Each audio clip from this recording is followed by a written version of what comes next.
Je m'appelle Lauren Mitchell, j'ai 38 ans et je suis directrice de la communication dans une grande entreprise de San Diego.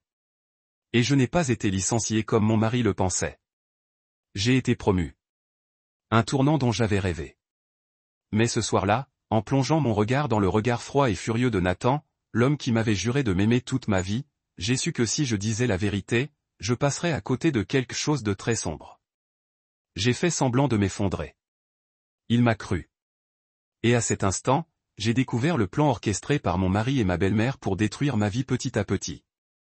Vous est-il déjà arrivé de vous retrouver piégé par la personne en qui vous aviez le plus confiance et de la voir sourire à votre arrivée? Si vous vous êtes déjà senti rejeté, remplacé ou discrètement acculé, laissez un commentaire, cliquez sur « J'aime », abonnez-vous à la chaîne et suivez-moi tandis que je continue à découvrir la vérité et à me relever comme personne ne l'avait vu venir. Car la véritable histoire ne fait que commencer. Je me souviens encore très bien de ma première rencontre avec Nathan. Il n'avait rien d'exceptionnel, un ingénieur en structure aux cheveux en bataille et à la camionnette poussiéreuse. Mais il y avait quelque chose dans son regard qui me rassurait. À l'époque, j'étais assistante communication intérimaire dans une petite entreprise, gagnant à peine de quoi payer mon loyer sans faire d'heures supplémentaires. Et il disait toujours, « Tu vas obtenir le poste que tu mérites. » Je n'en doute pas une seconde. Je suis tombée amoureuse de Nathan grâce à cette conviction inconditionnelle. Les premières années ensemble n'ont pas toujours été faciles, mais nous avons surmonté les difficultés ensemble. Manger des nouilles instantanées quand les salaires étaient en retard, veiller tard pour scotcher mes brouillons de présentation sur le mur du salon. Une fois, il a fait plus de 3 heures de route juste pour m'apporter la clé USB que j'avais oubliée lors d'un déplacement professionnel. Et le jour de ma première promotion au poste de manager, Nathan était là, me serrant fort dans ses bras dans l'ascenseur du 17e étage, comme si je venais d'atteindre l'Everest. Nous nous sommes mariés après 4 ans de relation. Pas de grand mariage, juste une petite cérémonie sur la plage, quelques amis proches et le coucher de soleil doré se déversant sur la simple robe de mariée de location que je portais ce jour-là. À l'époque, je pensais avoir choisi la bonne personne. Mais le père de Nathan est décédé subitement d'un AVC. C'est arrivé 3 ans après notre mariage. Et je jure que dès l'instant où nous avons lu le will, Nathan n'était plus l'homme que je connaissais. Son père lui avait laissé la vieille maison de Santa Barbara. Une maison en bois à 2 étages avec un toit de tuiles rouges et un balcon donnant sur les collines de lavande. Nous y étions allés quelques fois du vivant de ses parents, généralement le week-end, pour faire des grillades dans le jardin et nous disputer pour savoir quelle sauce était la meilleure. Mais après qu'il soit devenu propriétaire, Nathan a commencé à parler de la maison différemment. Cet endroit est l'héritage de mon père. Je ne veux rien changer. Nous devrions garder le vieux parquet. Tu connais les goûts de ma mère. Au début, ça ne me dérangeait pas. Tout le monde est sentimental avec les souvenirs d'enfance. Mais ensuite, Vivian Carter, ma belle-mère, est venue plus souvent. Je ne la détestais pas. Elle me donnait juste toujours l'impression de ne pas être à la hauteur. Vivian était le genre de femme que toute la ville respectait. Responsable du groupe de femmes de l'église, coordinatrice des collectes de fonds communautaires, rédactrice pour le magazine mensuel de l'église. Elle s'habillait proprement, parlait doucement, mais son regard donnait toujours l'impression de jauger la moralité de quelqu'un. Et je savais que ce n'était pas le cas. Cela faisait partie de la norme qu'elle avait en tête. Dès notre premier emménagement à Santa Barbara, j'ai remarqué des signes étranges. Au début, de simples remarques. Lauren, cuisiner à la maison est aussi une façon de montrer son amour à son mari. La mère de Nathan ne sortait jamais après 17 heures. Les hommes ont besoin de se sentir comme des chefs. Ne le rabaissez pas. J'ai essayé de sourire, d'être patiente, mais chaque fois que Nathan entendait ses commentaires, il restait silencieux. Pas de défense, pas de désaccord. J'ai commencé à me sentir comme une étrangère dans la maison même dont nous rêvions ensemble. Puis Nathan a suggéré de regrouper nos finances. On est une équipe, non? Tout ce que tu gagnes est aussi pour cette maison. J'ai accepté, même si j'étais un peu hésitante. Je pensais que c'était normal entre mari et femme. Nous avons ouvert un compte joint, partagé toutes les dépenses équitablement, mais peu après, il a commencé à parler d'un prêt pour acheter le jardin du voisin, une transaction à son nom pour plus de commodité. J'y ai investi la majeure partie de ma prime de fin d'année, mais le contrat n'était pas à mon nom. Puis sont venus les amis. Lui non. Interdit-moi, mais chaque fois que je sortais dîner avec mon ancien groupe, il me lançait une phrase du genre « Tes amis célibataires n'ont pas l'air si heureux que ça, n'est-ce pas? Ou bien, tu as besoin de repos. Pourquoi cours-tu toujours dans tous les sens ?» J'ai commencé à rapetisser, à réduire les rencontres, à abandonner les cours de yoga du week-end, à rester plus souvent à la maison, à cuisiner davantage. Nous n'avions presque plus de conversations profondes. Il ne posait que des questions sur les factures, la cuisinière, la machine à laver. Et moi, celle qu'il appelait autrefois passionnée et lumineuse, j'étais maintenant juste celle qui veillait à ce que tout fonctionne pour qu'il ne soit pas dérangé.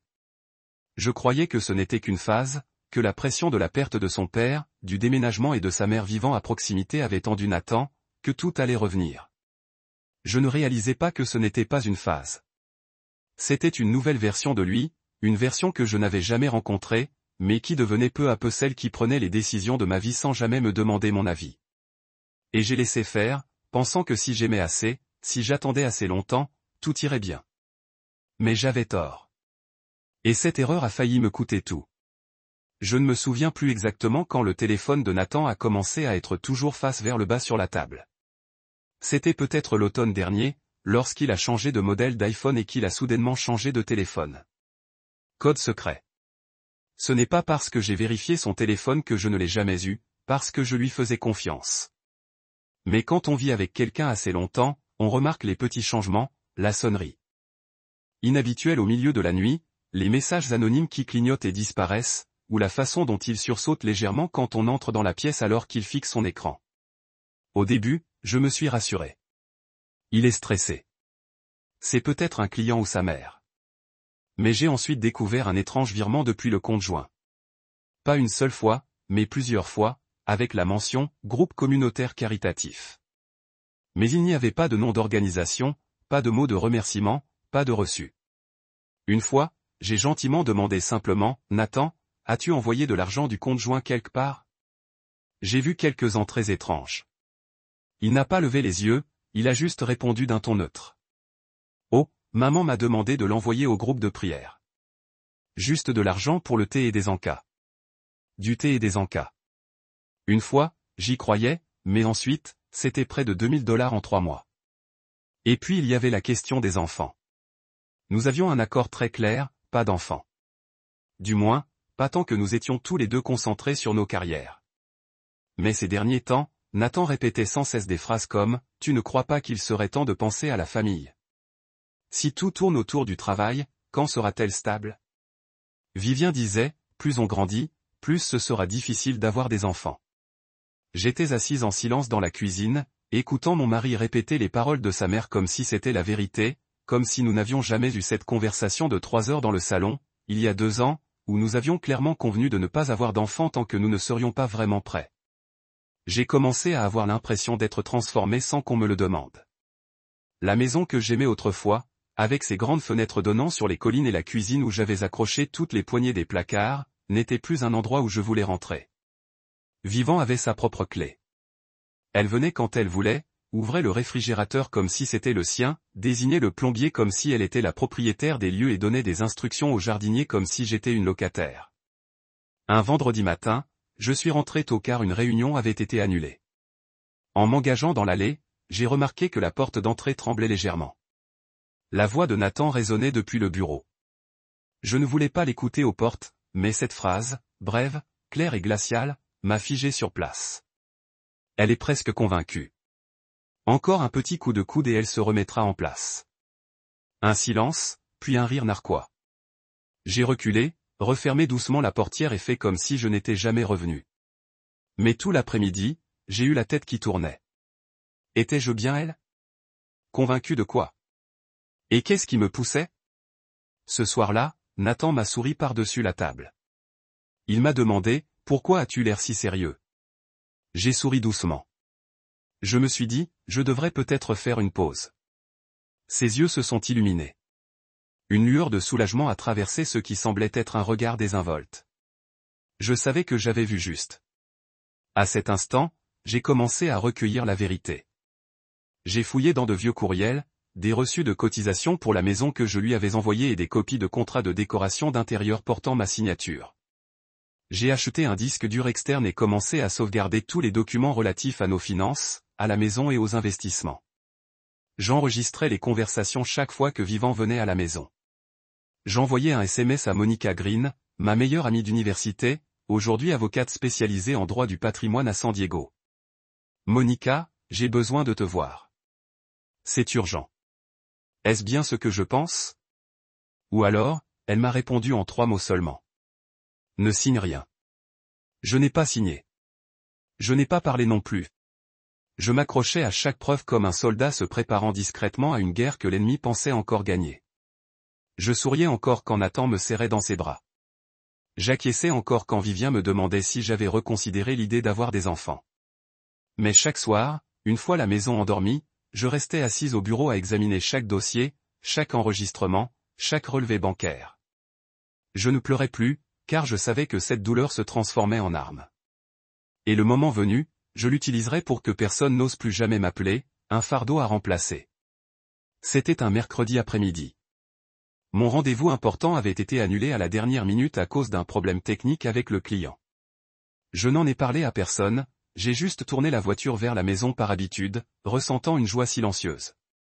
L'idée d'un après-midi paisible, à me préparer une tasse de tisane à la camomille, à rouvrir le brouillon de mon discours inachevé, tout cela m'a allégé après des semaines de tension. Mais en franchissant le porche, la main touchant la poignée de porte en bois, j'ai entendu un léger rire à l'intérieur. La voix de Nathan est celle, plus âgée, de Vivien, familière et aiguë, d'une autre femme. La porte était déverrouillée et de l'intérieur, des pas suivis d'une voix claire se firent entendre. Tu ne peux pas la laisser traîner plus longtemps dans cette maison. Elle n'a rien à faire ici. Nathan, j'ai doucement entr'ouverte la porte et me suis faufilé dans le couloir près de l'escalier. L'épaisse moquette m'a fait taire. Nathan a répondu d'un ton neutre. Je sais, mais si j'insiste trop, elle va se douter de quelque chose. Pour l'instant, elle pense encore avoir le choix. Vivien gloussa, la voix teintée de triomphe. Ne surestimez pas Lorraine.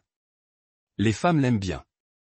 À moitié intelligente, instruite, certes, couronnée de succès, certes, mais elles ignorent où réside le véritable pouvoir. J'agrippai la rampe d'escalier, les lèvres si serrées qu'elles en devinrent blanches. Alisa est prête, continua-t-elle. C'est le choix idéal. Calme, humble, obéissante. Pas comme celle qui est toujours en réunion, qui fait des discours, qui apparaît à la télévision comme Lorraine. J'ai entendu Nathan soupirer. Je sais. Alissa me l'a dit la semaine dernière. Le petit garçon s'est mis à m'appeler papa. J'ai eu un frisson. Alissa. Je l'avais rencontrée plusieurs fois. Toujours de brèves rencontres à l'église ou lors d'événements organisés par Vivien. Une femme douce à la voix douce, toujours en longue robe à fleurs, inclinant toujours la tête poliment pour me saluer. Je ne l'avais jamais perçue comme une menace, et j'ignorais totalement que cette mère célibataire divorcée se préparait à me remplacer dans ce foyer que j'avais autrefois considéré comme le mien. Vivien baissa la voix, mais pas assez pour que je ne l'entende pas. Elle a plus de 35 ans maintenant. Les gens commencent à murmurer, pas d'enfants, pas de réelle contribution à l'église. J'ai dit au groupe de femmes, si Lorraine vous aimait vraiment, elle se retirerait d'elle-même. Il faut juste mettre un peu plus de pression. Je ne sais pas si l'accuser est la bonne décision, hésita Nathan. Vous n'avez rien à faire. Laissez-moi m'en occuper. J'ai déjà dit au pasteur Hall qu'il y avait des signes que Lorraine avait peut-être commis une fraude financière dans son entreprise. Juste des soupçons, mais dans cette ville, un soupçon suffit à chasser quelqu'un. Je me mordis la lèvre jusqu'à en avoir le goût du sang. Mais Vivant ne s'arrêta pas. Son ton devint plus aigu, comme si elle présidait un conseil secret. Et si ça ne marche pas, il nous reste une dernière carte à jouer, l'infertilité. J'ai serré les poings si fort que les jointures en sont devenues pâles. Il a déjà avorté, n'est-ce pas, avant le mariage? Maman, je ne sais pas. Je n'ai jamais posé la question. Tu n'as pas besoin d'être sûr. On n'a pas besoin de preuves. Juste de suffisamment de croyants. Si nécessaire, je dirais qu'elle me l'a dit lors d'une prière privée. Tu ne crois pas qu'on me croira? À cet instant, je n'avais plus l'impression de me cacher derrière l'escalier. J'avais l'impression d'être au milieu d'un tribunal, condamné par des gens déguisés en morale, mais dénués de toute conscience. Je me suis forcé à respirer, à garder le silence. Même si ma gorge se serrait, chaque mot qu'il prononçait enfonçait une nouvelle épine dans la confiance que j'avais autrefois placée en mon mari. J'ai entendu le tintement d'un verre posé sur le sol. Nathan parlait lentement, comme s'il pesait le pour et le contre. Alors, que fait-on de la maison si Lorraine refuse de partir? Vivant a répondu sans hésiter. Vends-la. Tu en as le droit. J'ai déjà contacté un agent immobilier. Ils sont prêts à déménager. Une fois qu'elle aura perdu son emploi, une fois son nom traîné dans la boue, elle n'aura plus rien à quoi s'accrocher. Et Alissa? Elle emménage bientôt. J'avais déjà préparé une chambre pour le garçon. J'avais le vertige, les jambes engourdies, comme si elle ne m'appartenait plus. Il ne prévoyait pas seulement de me quitter. Il prévoyait de m'effacer. Je me suis retourné lentement vers la porte, silencieuse comme une ombre. Je ne pouvais pas leur laisser savoir que j'avais entendu. Quand je suis sorti, le soleil se couchait déjà. Je ne me souviens pas du trajet du retour. Je ne me souviens que d'une chose. Alissa n'était pas une coïncidence. Elle était un plan, et j'étais la dernière à savoir que j'étais remplacé. Depuis cet après-midi-là, j'ai commencé à jouer le rôle de la femme brisée. Et étrangement, c'était plus facile que prévu. Je n'avais pas besoin de pleurer. Il me suffisait de me taire, de marcher un peu plus lentement, d'assaisonner un peu moins le dîner, de regarder par la fenêtre un peu plus longtemps. Nathan pensait que j'abandonnais peu à peu. Il a même commencé à se montrer aimable, m'offrant du vin, nettoyant la cuisine et me disant des choses faussement inquiètes comme « Je sais que c'est dur pour toi, mais si on se sépare à l'amiable, ce sera plus facile pour nous deux. » J'ai répondu gentiment, docilement, comme si j'étais convaincu, mais intérieurement, chaque pas que je faisais me menait vers la vérité. J'ai contacté un cabinet d'enquêteurs privés à Santa Barbara, un cabinet dont je savais qu'il gardait tout confidentiel et ne posait aucune question. La personne en charge de l'affaire était une femme d'un certain âge, Johanna Reyes, aux cheveux poivre et sel et au regard calme, presque froid. J'ai dit, j'ai besoin de connaître tous les comptes et biens au nom de mon mari, même ceux hors de Californie. Elle n'a pas demandé plus, s'est contentée d'acquiescer et de dire, dans 10 jours, je t'envoie tout. 9 jours plus tard, j'ai reçu un email avec une pièce jointe et une seule ligne, à ouvrir dans un endroit calme. J'étais assise seule dans le petit bureau derrière notre maison, les mains légèrement tremblantes au moment de cliquer. Nathan avait versé un acompte pour une maison à 2 étages à Salt Lake City, dans l'Utah. La copropriétaire était Alissa Morgan. Le compte était au nom de Nathan Carter, avec un virement de $25 000 provenant d'un fonds d'investissement personnel jamais mentionné dans nos documents financiers communs. Date du dépôt, il y a 3 semaines. C'était à l'époque où j'essayais encore de garder le dîner suffisamment chaud pour lui montrer que je prenais soin de notre mariage. Je ne me souviens plus combien de temps je suis restée assise là, les yeux rivés sur l'écran. Je sais juste que lorsque je me suis enfin levée, je suis allée aux toilettes et me suis lavé le visage 3 fois. Il fallait que j'aie l'air suffisamment fatigué pour que Nathan ne se doute de rien en retournant dans le salon. « Tu as mangé ?» ai-je demandé comme si de rien n'était. Il a haussé les épaules. Pas vraiment faim, un peu fatigué. Le projet est en retard. Je n'avais pas besoin de savoir à quel point ces mensonges étaient profonds. Je voulais juste me souvenir de chaque mot qu'il avait dit. 3 jours plus tard, Johanna m'a envoyé un deuxième fichier. Un dossier médical discrètement photographié dans une clinique de Fresno où Alissa avait suivi des soins prénataux lorsqu'elle vivait encore chez sa mère. J'ai ouvert le dossier et l'ai fait défiler jusqu'à la section suivante, âge gestationnel, 13 semaines, dernière échographie, il y a 2 semaines. Remarque, un historique de grossesse compliqué nécessite une surveillance étroite. J'ai feuilleté les pages rapidement et mon cœur s'est arrêté. En bas du rapport, dans la section « Contact d'urgence », la première ligne indiquait Kyle Brennan, ex-mari. Je ne comprenais pas pourquoi Alissa l'avait inscrit là. Peut-être était-ce une erreur. Peut-être avait-elle encore utilisé son ancien dossier lors de la première visite, mais pour moi, c'était une porte. Je n'ai pas hésité. J'ai réservé un taxi directement à l'adresse indiquée par Johanna, une petite maison en bois à la périphérie de Sacramento, près d'un centre de formation pour anciens militaires. Kyle Brennan m'a ouvert, vêtu d'une chemise froissée et d'un jean délavé, les cheveux ras, le visage sévère mais les yeux fatigués. Je me suis présenté directement et clairement. Je m'appelle Lorraine Mitchell. Il faut que je te parle d'Alissa. Il n'était pas surpris. Il s'est simplement écarté. Entre. Je me suis dit que ça finirait par m'atteindre. Nous étions assis dans un petit salon, baignés par l'odeur du pain et le doux bourdonnement d'un purificateur d'air. Je lui ai tout raconté. Sans filtre, je n'ai rien entendu à propos de Nathan, ma belle-mère, et du projet de fonder une nouvelle famille avec Alyssa au centre. Kyle m'a écouté sans m'interrompre. Quand j'ai eu fini, il a posé les bras sur ses genoux, a levé les yeux vers moi et m'a dit, « Tu sais que l'enfant n'est pas de Nathan, n'est-ce pas ?» Mais Nathan, lui, non. Il a laissé échapper un rire sec. Alyssa, elle est toujours calculatrice. Elle m'a tout mis sur le dos pendant le divorce. Elle m'a traité de contrôlante, de violente. Pendant ce temps, c'était moi qui faisais des doubles journées, envoyant mon salaire complet pour qu'elle puisse suivre des cours d'animation pour les jeunes à l'église. Je suis resté silencieux. Je n'étais pas là pour fouiller dans leur passé. Si ça finit au tribunal et que j'ai besoin d'un témoin, est-ce que tu témoigneras? Il m'a regardé si longtemps que mon cœur a fait un bond.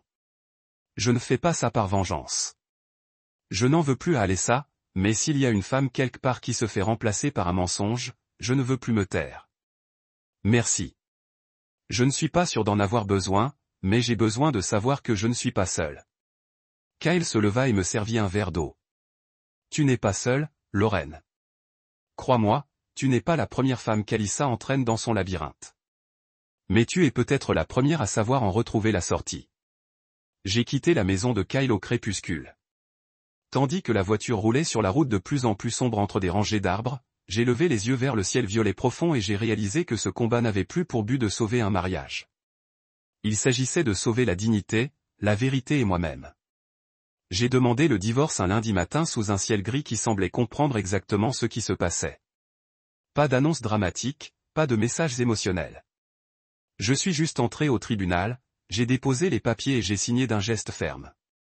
Je n'avais pas besoin de crier haut et fort que j'avais été trahi, car ce dont j'avais besoin, ce n'était pas de pitié. C'était une preuve écrite et claire de la vérité.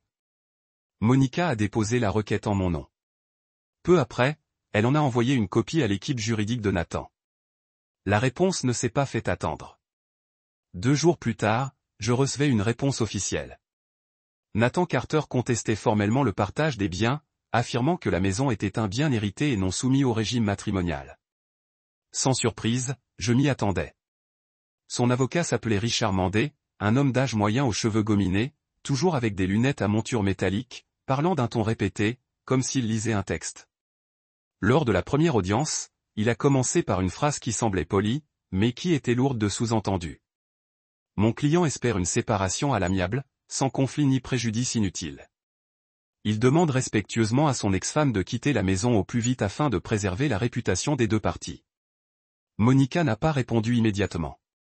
Elle glissa simplement un épais dossier au centre de la table et dit d'une voix légère, « Il y a beaucoup à dire sur les réputations, mais pour l'instant, nous aimerions confirmer quelques faits. » Elle tourna les pages. Voici une copie des relevés de compte joints des 7 dernières années, montrant clairement les contributions de Madame Mitchell au prêt hypothécaire mensuel. Je m'assis à côté d'elle, sans rien dire. Ma main reposait sur ma paume froide. Monica poursuivit d'un ton calme mais tranchant comme une lame. Voici les reçus d'achat de meubles effectués à son nom. Des meubles de cuisine Stone Hill, des chaises en cuir italien importées, la machine à laver professionnelle qu'elle avait choisie et installée en 2019. Richard l'interrompit, essayant de garder son sang-froid. Nous ne nions pas, Madame Mitchell a contribué. Nous ne réclamons pas non plus la moitié de la maison, coupa Monica avec un bref sourire. Nous demandons seulement au tribunal de reconnaître ses contributions comme juridiquement valables, suffisantes pour protéger ses intérêts financiers. Nathan était assis en face de la table, le col inégal, serrant son stylo si fort que j'entendais le léger cliquetis du ressort. Je n'avais pas besoin de parler. Les chiffres et les reçus que j'avais soigneusement conservés au fil des ans. Ils parlaient pour moi. La réunion s'est terminée sans que l'accord initial espéré par leur partie soit atteint. Monica a rassemblé les documents et est sortie avec moi. Dans l'ascenseur, dit-elle doucement. Tu pensais faire marche arrière, mais tu es arrivé préparé comme quelqu'un qui savait qu'elle devrait se battre. Je n'ai pas besoin de grand-chose. J'ai juste besoin qu'il ne renie pas la vie que j'ai vécue. Le lendemain, l'avocat de Nathan a envoyé une offre à l'amiable, une somme forfaitaire versée sur 3 mois à condition que je renonce à tous mes droits sur la maison. Monica a rappelé sans se donner la peine d'être polie. Monsieur Carter n'acceptera pas un accord aussi insultant. Si Monsieur Carter souhaite une réconciliation, il devrait proposer quelque chose qui reflète ce qu'elle a réellement construit. Quelques jours plus tard, Monica a reçu une lettre manuscrite de Nathan. Un court mot, d'une écriture que je reconnaissais encore. Pas d'excuse, juste une phrase. Je pensais qu'elle ne pouvait pas se débrouiller seule. J'avais tort. Monica me l'a tendu, mais je ne l'ai pas gardé. Je n'étais pas là pour recueillir ses regrets. J'étais là pour m'assurer que ma vie ne soit pas réécrite par quelqu'un d'autre que moi. J'ai choisi un dimanche matin pour entrer dans cette église, ce lieu autrefois appelé ma famille spirituelle, pendant 8 ans. Non pas parce que je croyais en la justice derrière des vitraux et des bancs vernis. Je suis venu parce que je voulais que mon silence prenne fin. Là même où ils avaient autrefois utilisé la morale pour me piétiner. Je suis arrivé tôt. Je ne portais ni noir ni blazer comme les autres femmes du groupe, mais une robe olive douce avec un dossier sous le bras. À l'intérieur se trouvait le résumé du divorce, les contributions financières, les documents de propriété, des captures d'écran des virements bancaires sur le compte d'Alyssa et une photocopie du dossier médical confirmant que l'enfant à naître n'était pas celui de Nathan. J'avais tout envoyé au bureau du conseil d'éthique de l'église 3 jours plus tôt par courrier recommandé. Mais aujourd'hui, je suis venu pour une seule raison, mettre fin au rôle d'épouse difficile qu'il m'avait assigné pendant tout ce temps. Le service commença à 9 heures. À mon arrivée, le pasteur Hall prononçait le message d'ouverture. Au premier rang, comme je m'y attendais, étaient assis Vivien, Nathan et Alyssa. Vivien se tenait droite, son chapeau légèrement incliné comme chaque dimanche. Alyssa avait la tête baissée, les mains soigneusement jointes sur ses genoux. Nathan portait une chemise bleue, l'air calme, comme s'il ne venait pas d'être au cœur d'une dispute de propriété.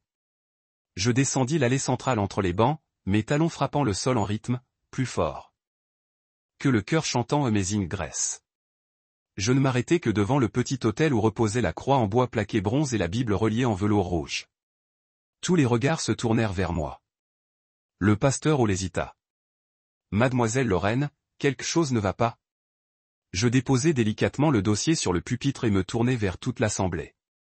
Je ne suis pas ici pour expliquer ou justifier. Je suis ici pour mettre un terme à tout cela. Je démissionne officiellement de cette congrégation et je remets ce dossier contenant des documents détaillant l'hypocrisie, la manipulation et l'exploitation de la foi pour forcer une femme à quitter son propre mariage. Vivian se leva d'un bond. Lorraine, ce n'est pas le lieu. Je ne me tournai pas vers elle.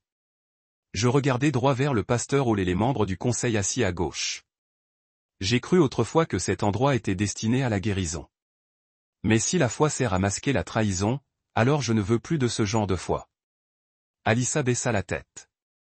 Nathan resta immobile, les poings serrés jusqu'à blanchir ses jointures. Le pasteur Hall s'éclaircit la gorge, essayant de garder un ton calme. Nous allons recevoir les documents et commencer l'examen. Je ne demande pas un procès public, répondis-je. Je demande seulement que la vérité ne soit plus mise de côté. J'acquiesçai légèrement et me retournai pour partir. Mais je savais que derrière moi, les choses commençaient à se fissurer comme une fracture de verre longtemps ignorée. 3 jours plus tard, Vivien était suspendue de son poste de coordinatrice du groupe de femmes, dans l'attente d'une enquête pour faute déontologique impliquant de fausses déclarations et des ragots préjudiciables à l'encontre d'un membre. On a demandé à Alyssa de se retirer du programme jeunesse de l'école du dimanche en raison de circonstances personnelles obscures susceptibles d'affecter la confiance des parents. Il pense que son nom n'était pas public, mais Monica m'a dit que certains de ses amis s'étaient discrètement retirés, ayant cessé de l'inviter à des événements caritatifs comme avant. Quant à moi, je ne suis jamais retourné à cette église. Le message de Kyle est arrivé un mardi matin. Court, sans point d'exclamation, sans excès de sentimentalité. Le tribunal a approuvé. Les résultats des tests ont été confirmés. Les 2 parties les recevront aujourd'hui. J'étais assise tranquillement dans le salon, une tasse de café froid à la main. Je ne me sentais ni soulagé ni tendu. J'avais l'impression de voir le feu éteint, mais de sentir encore la fumée persistante. Dans l'après-midi, Monica m'a transmis le rapport officiel. 4 pages, pleines de terminologie médico-légale et de codes d'identification, mais une seule ligne m'a fait réfléchir, aucun lien de parenté biologique entre monsieur Nathan Carter et le fœtus. J'ai sauvegardé le dossier. Je ne l'ai pas transmis au tribunal. Je ne l'ai partagé avec personne. Je l'ai simplement joint à un courriel privé envoyé à Nathan. Objet. Pour information. Alors, vous avez la vérité si vous voulez vivre honnêtement. Pas de commentaires, pas d'ellipse, pas de négociation. Je ne sais pas s'il a ouvert ce courriel. Et honnêtement, je n'ai pas besoin de le savoir. 3 jours plus tard, Monica finalisait les formalités administratives pour me retirer du litige immobilier. Nous sommes parvenus à un accord écrit. Je récupérerai la totalité de la somme investie dans la maison, y compris les rénovations et les frais juridiques. Nathan resterait propriétaire, comme il l'avait toujours souhaité. J'ai signé mon nom sur le document final d'un trait net et continu. Le dossier était clos. J'ai emménagé dans un petit appartement en bord de mer à San Clemente fin avril. Un appartement au 2e étage, des murs ivoires, un balcon donnant directement sur une étendue de sable à perte de vue. Chaque matin, la lumière du soleil inonde la cuisine, faisant scintiller l'eau de mon verre comme du cristal. Personne ne sait que je suis là. Personne d'autre que Monica et Émilie. J'ai loué l'appartement à une veuve qui habite au rez-de-chaussée. Elle s'appelle Margaret. Elle a les cheveux blancs comme du sel et adore faire pousser des géraniums sur la balustrade. Le jour de mon emménagement, elle a frappé à ma porte avec un pain aux bananes et m'a dit « Je ne suis pas du genre à être indiscrète, ma chérie, mais si jamais vous avez besoin d'un compagnon de marche avant que le soleil ne tape trop fort, j'ai une bonne paire de baskets. » Je m'en souviendrai, Madame Margaret. J'ai placé mon chevalet près de la fenêtre donnant sur l'océan. Je l'avais gardé en réserve pendant 3 ans, me disant sans cesse « Je n'ai pas le temps ». Maintenant, je ne me cherche plus d'excuses. Chaque matin, je commence par toucher le pinceau pour colorier, sans but précis. Personne ne m'interrompt ici. Plus de sonnettes soudaines. Plus de voix autoritaires dans le couloir. Plus de questions embarrassantes sur le fait de savoir si je prévois d'avoir des enfants ou si je songe à quitter le travail pour me concentrer sur ma famille. Je prépare mon café comme je l'aime, fort, sans sucre, dans la tasse verte en céramique que Nathan qualifiait autrefois de « vieille dame ». Je me promène sur la plage chaque soir, sans masque, sans rôle à tenir. Et je ne me sens pas seul. J'ai cru un jour que quitter 10 ans de mariage créerait un vide trop grand à combler. Mais il s'avère que cela a créé de la place. Assez pour expirer sans culpabilité. Je ne rêve plus de Nathan, ni d'Alissa, ni de Vivien, ni de la maison au toit rouge sur la colline lavande. Je rêve de tableaux inachevés, de sentiers inexplorés et de vagues déferlant comme une chanson sans paroles, oubliée depuis longtemps. Personne. Je sais si j'ai gagné ou perdu. Et c'est peut-être ce que j'aime le plus. Je ne suis pas parti pour me venger. Je suis parti pour renaître. Je ne me souviens pas du moment exact qui a marqué mon retour. Ce n'était pas quand j'ai emménagé dans le nouvel appartement. Ce n'était pas quand Monica a envoyé un message annonçant que l'affaire était officiellement classée. Peut-être était-ce un processus. Silencieux comme la marée, se retirant peu à peu, puis réapparaissant soudainement, emportant avec lui une version de moi que je n'avais jamais rencontrée auparavant. Et 1 an après avoir quitté mon ancienne vie, je me suis retrouvé au milieu d'une pièce lumineuse, entourée de murs peints, et les regards se sont tournés vers moi. L'exposition s'intitulait Restored. Je voulais reconnaître les fissures réparées. Ni cachées, ni recouvertes de peinture, mais une scène présente, vivante. J'ai choisi de l'accueillir dans une petite galerie de Laguna Beach, assez grande pour accueillir l'œuvre, mais pas si imposante que les femmes ordinaires hésiteraient à y entrer. La première œuvre accrochée à l'entrée était une scène abstraite, des couches de gris déchirées. Recousues de rouge. Fil de discussion. Personne ne le savait, mais c'était ma carte émotionnelle à travers 12 ans de mariage. Tous les bénéfices de la soirée d'ouverture ont été annoncés pour être reversés au fonds restauré. Une subvention pour l'aide juridique et l'hébergement temporaire des femmes en instance de divorce pour des raisons financières. Debout dans cet espace, j'ai vu Monica s'approcher, manteau crème, vin blanc à la main. Toujours la même présence forte, mais son regard était plus doux aujourd'hui. « Vous n'êtes plus avocate ?» ai-je demandé. « Toujours ?» Elle a souri. « Mais maintenant, je suis conseillère juridique honoraire d'une association à but non lucratif plutôt têtue. » Ça me dit quelque chose. Nous avons trinqué. Pas de grands discours. Certaines choses entre femmes n'ont pas besoin d'être dites à voix haute. Quelques minutes plus tard, j'ai entendu des pas familiers, pressés, légèrement nerveux. Je me suis retourné et j'ai vu Émilie, les cheveux plus longs, les joues rouges d'émotion. Elle m'a serré fort dans ses bras, presque en murmurant. « Tu as vraiment réussi, Lorraine. » Pas seule, ai-je répondu en lui tapotant doucement le dos. Émilie est maintenant directrice de la communication pour l'ensemble du projet. C'est elle qui m'a aidé à remodeler ma voix. Comment faire?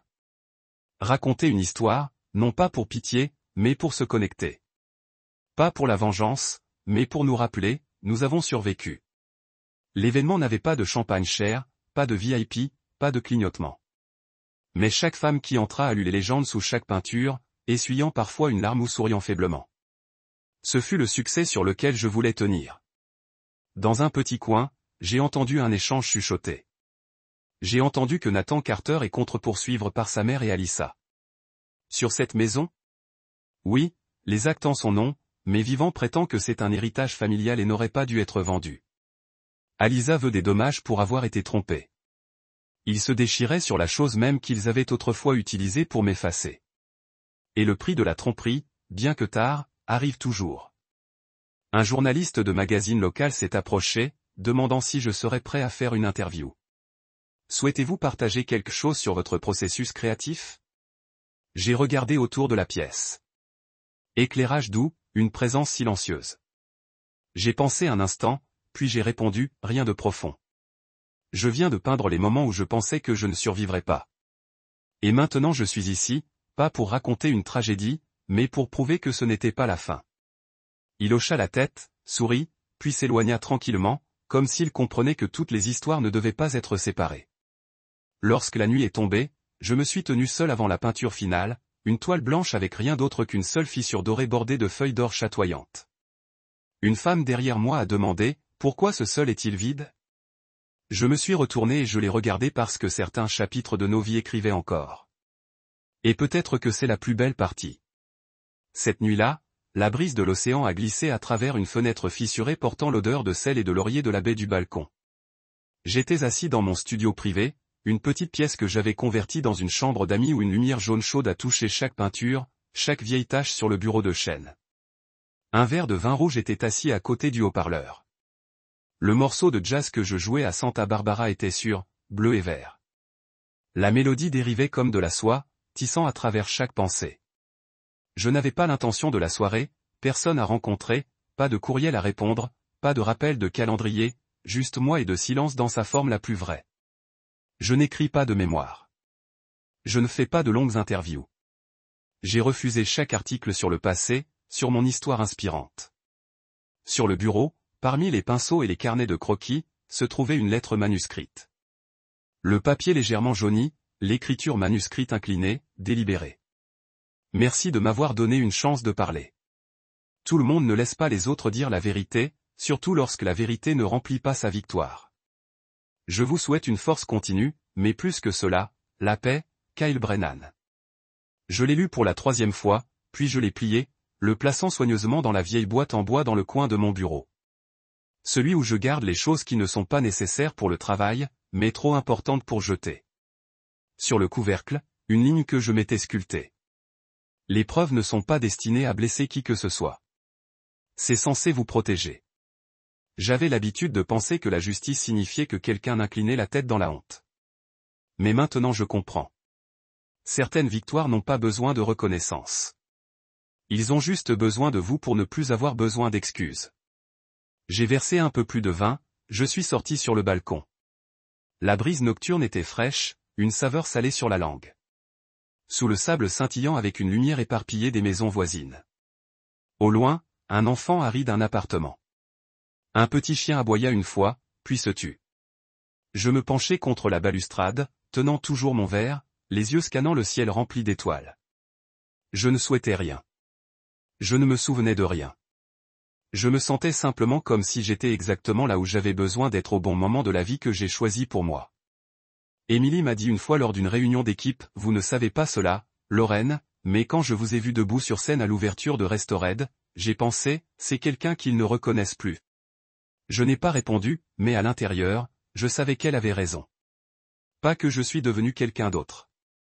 Reconnaître quelque chose après que leur plan s'est effondré. Faire et de recommencer avec les mêmes mains qui tremblaient autrefois. Je suis reculé dans la pièce et j'ai posé le verre. Pas besoin de dire quoi que ce soit. Pas besoin de documenter quoi que ce soit d'autre.